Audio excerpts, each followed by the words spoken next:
تو جنید بغدادی کا فیض صرف اور صرف ان لوگوں کے لیے نہیں تھا جو آپ کے پاس آتے تھے. تو ایک شخص آیا, اس نے کہا کہ حضور آپ کا فیض صرف اس دنیا میں بھی چلتا ہے یا پھر جنگلات میں بھی چلتا ہے؟ میں نے کہا کیا ہوا؟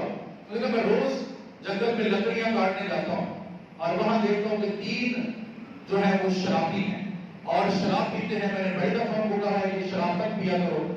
ام الخبائث ہے شراب پینا. اور خدا نخواستہ ہماری جو نسلیں ہیں کہیں اس میں گھس نہ جائیں, کیونکہ لوگ اب اس کو برا نہیں سمجھتے. یہ تمام برائیوں کی جڑ ہے جو شراب ہے, یہ تمام برائیوں کی جڑ ہے. اور ہمارے معاشرے میں بھی اب بےبس ہوتی جا رہی ہے. پاکستان جیسے ملک میں بڑے بڑے ہوٹلوں کو لائسنس دیے جا رہے ہیں شراب پلانے کے. تو یہ وہ ایسی چیز ہے کہ اگر لت لگ گئی تو نسلوں کی نسلیں تباہ و برباد ہو جائیں گی. تو ایک شخص کے سامنے 4 چیزیں رکھی گئی, ان چاروں میں سے کوئی ایک کر لو تو تمہیں جو ہے وہ معافی ہے. یا تو تم خنزیر کا گوشت کھا لو, یا ایک شخص کو قتل کر دو, یا ایک عورت سے زنا کر دو, یا شراب پی لو. اسے سوچا کہ شراب سب سے سستا کام ہے, میں زنا بھی نہیں کر سکتا, قتل بھی نہیں کر سکتا, خنزیر کا گوشت بھی نہیں کھا سکتا, لہذا میں شراب پی لیتا. اس نے شراب پی, پینے کے بعد اس کو بھوک لگی, اس نے خنزیر کا گوشت کھایا. خنزیر کا جب گوشت کھایا تو اس کو اور غصہ آیا, جوش ابھرا, اس نے قتل بھی کر دیا. جب یہ سب کچھ کر بیٹھا, اب اس کو حبس نے آ لیا اور اس نے زنا بھی کر ڈالا. تو پتہ چلا کہ یہ ام الخبائث ہے. شراب تمام برائیاں انسانوں کے لیے پیدا کر دیتی ہیں اور یہ ان کو لے آتا ہے. تو وہ شراب پیتے تھے, کہنے لگا میں نے وہ بڑا منع کیا مگر وہ منع نہیں ہوتے. حضور آپ کچھ کیجئے. انہوں نے کہا کس طرح؟ یہ دریائے دجلہ کے پاس جو ہے وہ جنگل ہے, وہاں بیٹھے ہوتے ہیں. اچھا آپ گئے, جب آپ گئے تو آپ نے نقاب کیا. وہ جو نوجوان تھے وہ آپ کو دیکھ کر بھاگنے لگے کہ شاید ہمیں منع کرنے والا کوئی آ گیا ہے, شاید کوئی ایسا شخص ہے جو دروغہ ہے.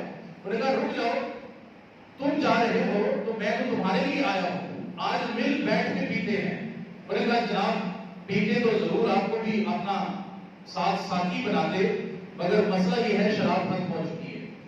تو انہوں نے کہا کل آپ آئے تھے تو وہ کہنے لگے کہ کل ہم پیئیں گے دوبارہ. کہ نہیں آج ہی پیتے ہیں. کہ ہے ہی نہیں ہے. تو آپ نے کہا پھر ایسا کرتے ہیں کہ میں آپ کو ایک طریقہ بتاتا ہوں کہ اس سے آپ کو روز ہی شراب مل جائے گی. یہ اللہ والوں کے سمجھانے کا انداز ہوتا ہے. میں نے کہا اچھا, اس لیے کہا جاتا ہے قرآن میں کہ جنت, کیونکہ انسان چاہتا ہے ہمیں خوشیاں ملیں, تو وہ کہتا ہے کہ اللہ کے لیے عبادت کرتے ہیں. جنت کا کے بارے میں بتایا جاتا ہے کہ جنت میں یہ ملے گا, وہ ملے گا, ایسا ملے گا, تاکہ مسلمانوں کے دل میں خواہش پیدا ہو.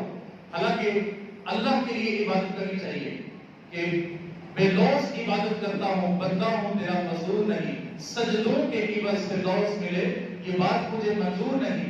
تو اللہ کے لیے سب کچھ کرنا چاہیے. اللہ مل جائے گا تو جنتیں بھی مل جائیں گی, حوریں بھی مل جائیں گی. ہمیں حوروں اور جنتوں کو ذہن میں رکھ کے نہیں, بے شک کی اجازت ہے, شریعت کی اجازت دیتی ہے, لیکن آپ ایک قدم آگے بڑھیں. تو ان کو کہا کہ آؤ اکٹھے بیٹھ کے پیتے ہیں. انہوں نے کہا نہیں ہے. انہوں نے کہا پھر میں طریقہ بتاتا ہوں.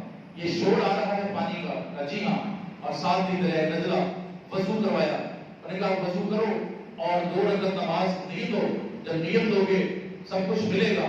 جب نماز نیت دی تو آپ نے پھر دعا کی اللہ سے کہ یا اللہ ان کو یہاں تک لانا میرا کام تھا, آگے الہی تیرا کام ہے.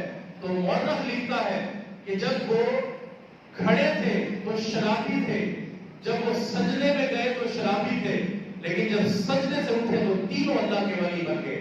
یہ مقام ہے اللہ والوں کا